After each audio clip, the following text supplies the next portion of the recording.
पहला सूत्र है, सूत्र 1, do you know what do you want in your life? Focus and right it. दो मन होते हैं, one is conscious mind and another one is subconscious mind. मन के दो हिस्से हैं, चेतन मन और अवचेतन मन। एक ही मन के दो हिस्से हैं, अलग अलग नहीं है। जैसे तुम्हारा शरीर, सर और फिर पूरा शरीर, ठीक ऐसे ही चेतन मन और अवचेतन मन। जब तुम लिखते हो तो ये तुम्हारे अवचेतन मन से आता है, क्योंकि तुम्हें लिखने की प्रैक्टिस है, भाषा की प्रैक्टिस है, तो वो भाषा तुम्हारे अवचेतन मन में है। सो एक हैबिट बनाओ, जीवन में तुम्हें क्या चाहिए उसको लिखो। शुरू शुरू में जिन लोगों को आदत नहीं है लिखने की, उनको ऑड लगेगा, पर ये अभ्यास जरूरी है। अभी कागज पे लिखो, फिर अपने फोन में नोट्स की एक ऐप होती है, उसको यूज करो, खूब से भी ज्यादा यूज करो। मेरे फोन में अगर नोट्स देखोगे तो करीब 1500 नोट्स हैं। मैं कुछ भी लिख के सोचता हूं, सोच के लिखता नहीं हूं, लिख के सोचता हूं। इससे तुम्हें ऑर्गेनाइज, मेंटली ऑर्गेनाइज होने में हेल्प होती है, ताकि तुम्हें पता चले कि तुम्हारी वास्तव में ये इच्छाएं हैं। बहुत महत्वपूर्ण है इच्छाओं को जानना, बहुत ही ज्यादा जरूरी है। हम वास्तु से या किसी भी सनातन विषय से किसी को इच्छा नहीं दे सकते। कोई किसी को किसी विधि से इच्छा नहीं दे सकता। और एक इच्छा ही है, जैसे ही वो परम तप से, उस सनातन से, उस यूनिवर्स से, उसके उस फ्लक्स में, कंटिन्यूस फ्लक्स में, उसके फ्लो में, उसके बहाव में, जैसे समंदर की लहरों में एक लहर उठी, समंदर के पानी में एक लहर उठी, उस लहर के जैसे एक इच्छा उस सनातन से, उस परम तप से, उस परमात्म से, जैसे ही एक इच्छा उसकी इच्छा खड़ी होती है, तो वो तुरंत उससे अलग हो जाती है, और वो उस परम तप के ही एक अंश में लिपट कर घटित हो जाती है, उससे अस्तित्व का जन्म होता है। उस अंश को, परमात्म के अंश को आत्मा कहते हैं। तो प्रत्येक आत्मा एक इच्छा का बीज लिए हुए धरती पर आती है, और प्रकृति ने उसी परम तप के एक्टिव पार्ट ने, उसे प्रकृति कहते हैं, उस प्रकृति ने यहां पर वो सारा फैसिलिटेशन दे रखा है, सारे रिसोर्सेज दे रखे हैं, ताकि परम तप से जो इच्छा पैदा हुई है वो मैनिफेस्ट हो सके। तो जीवन ही एक इच्छा से शुरू होता है। और पतंजलि योग दर्शन में कहते हैं, जब तक प्रयोजन की पूर्ति ना हो, प्रयोजन क्या है?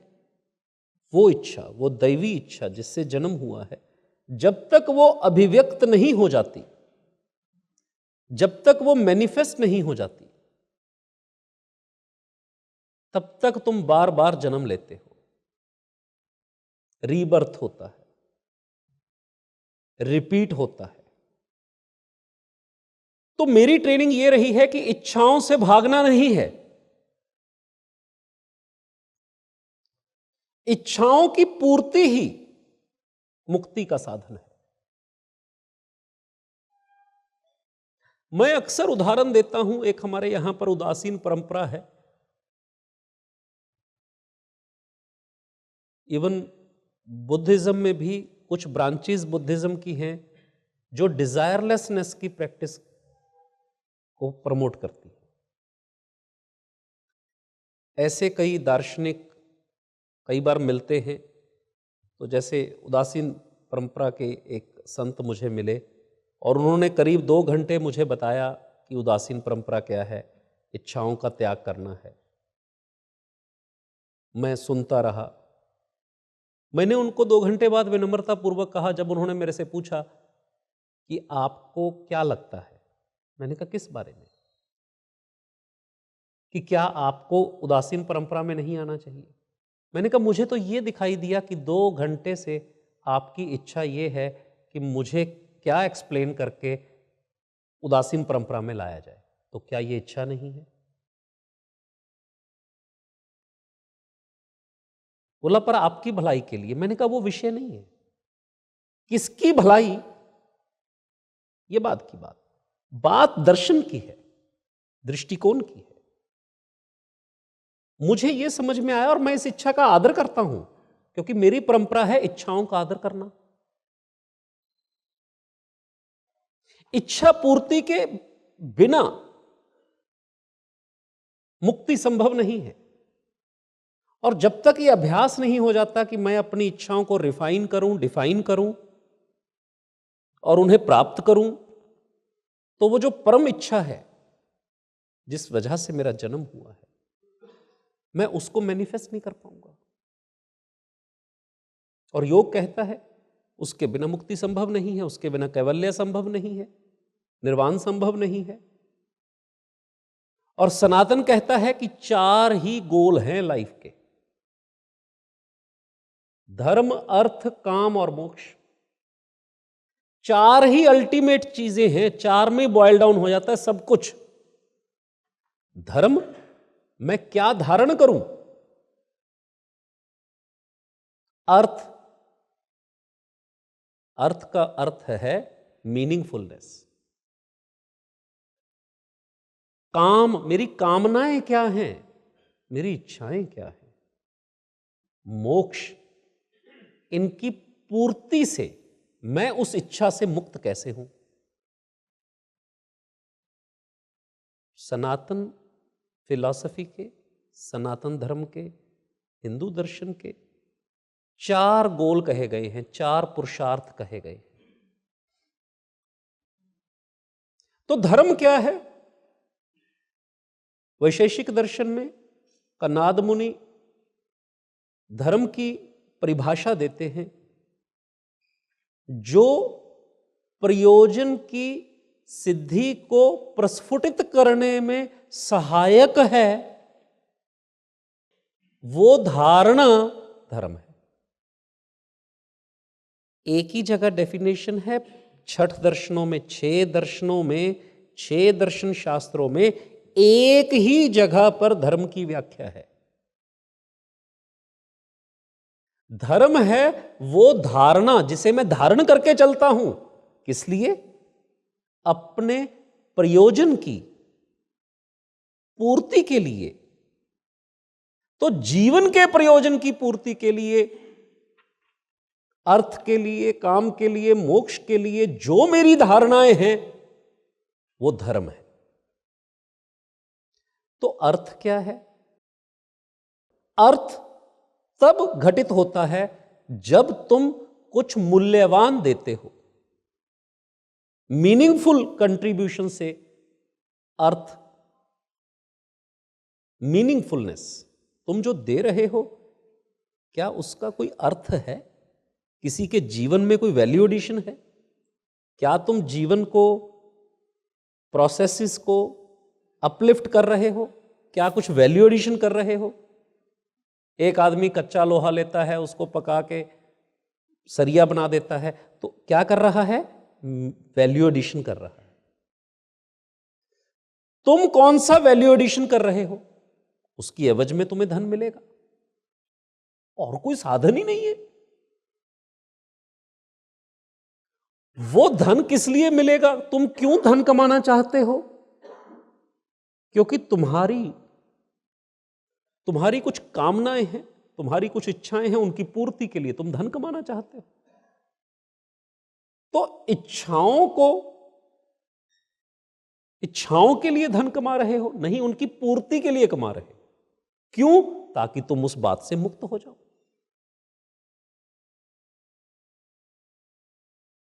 कई लोग मिलते हैं, वो कहते हैं कि मैंने पानी पे पीएचडी करी है। मैं कहता हूं पर मेरा इंटरेस्ट प्यास पे पीएचडी में है। पानी पे क्या पीएचडी करोगे? अगेन H2O को मिला के पानी नहीं बना आज तक।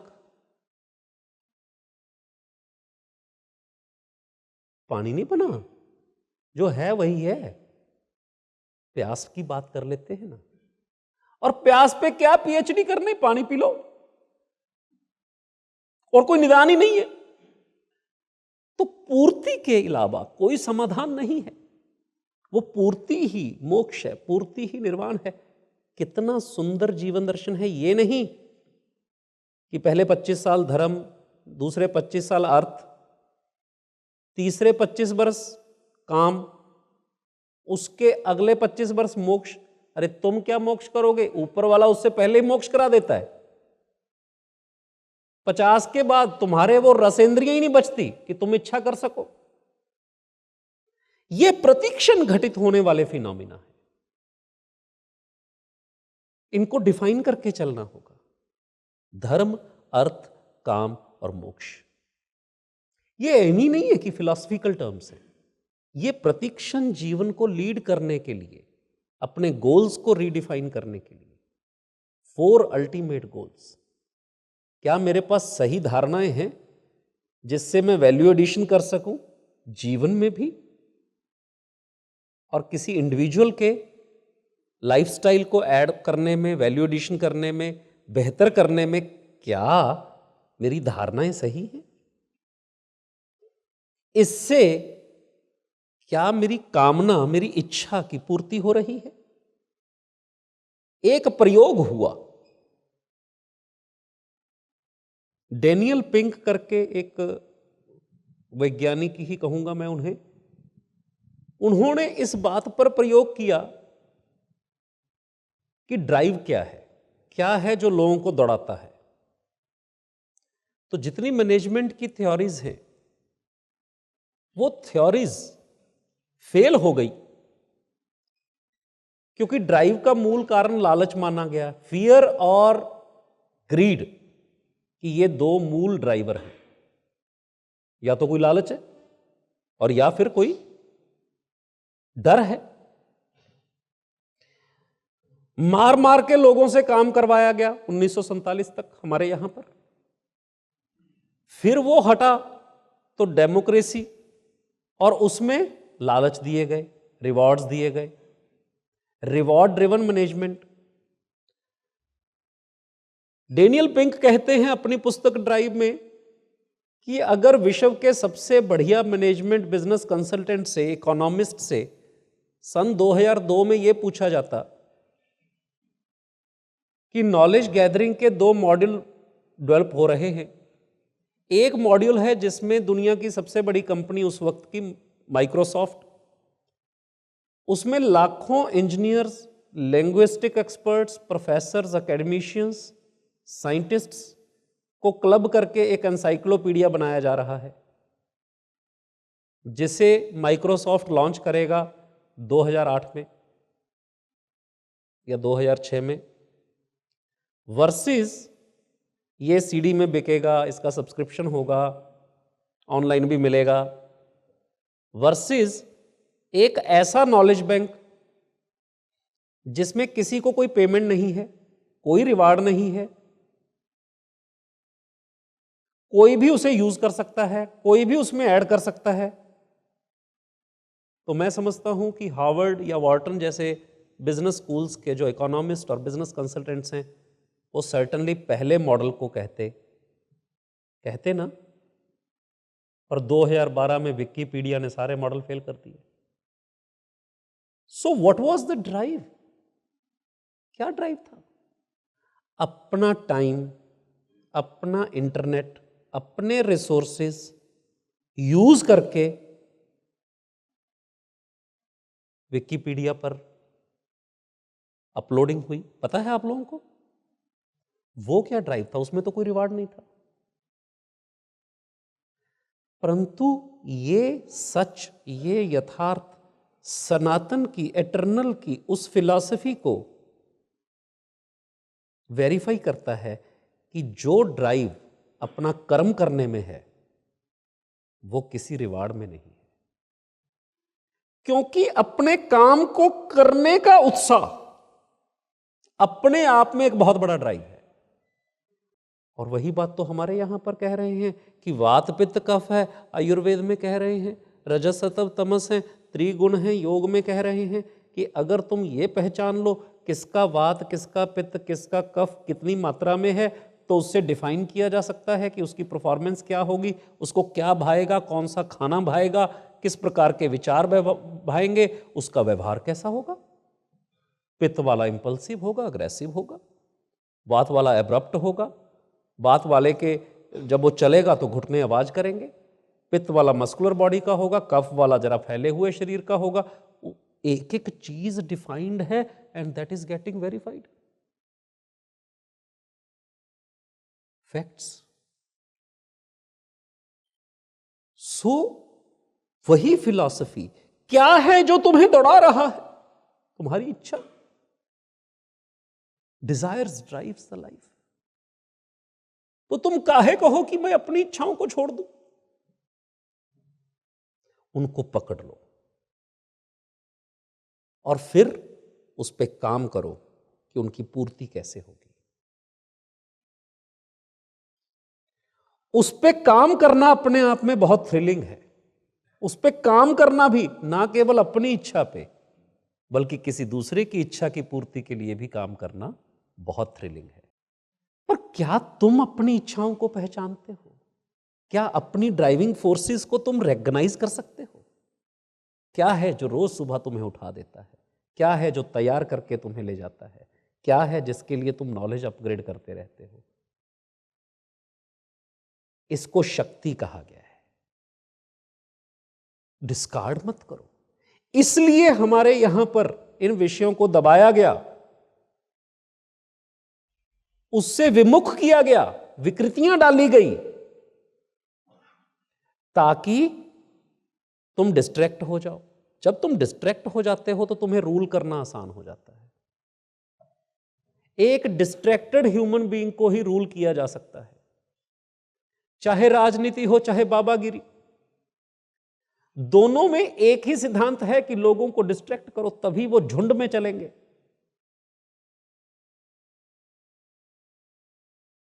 जिसको पता है कि उसको क्या चाहिए वो झुंड का हिस्सा बनता ही नहीं है, वो बन ही नहीं सकता। इसलिए पहले तुम्हें यह समझाया जाता है कि तुम्हारी इच्छाएं गलत है। तुम्हारी हर उस नेचुरल इच्छा को गलत करार दिया जाता है जिससे कि तुम डिस्ट्रैक्ट होना शुरू।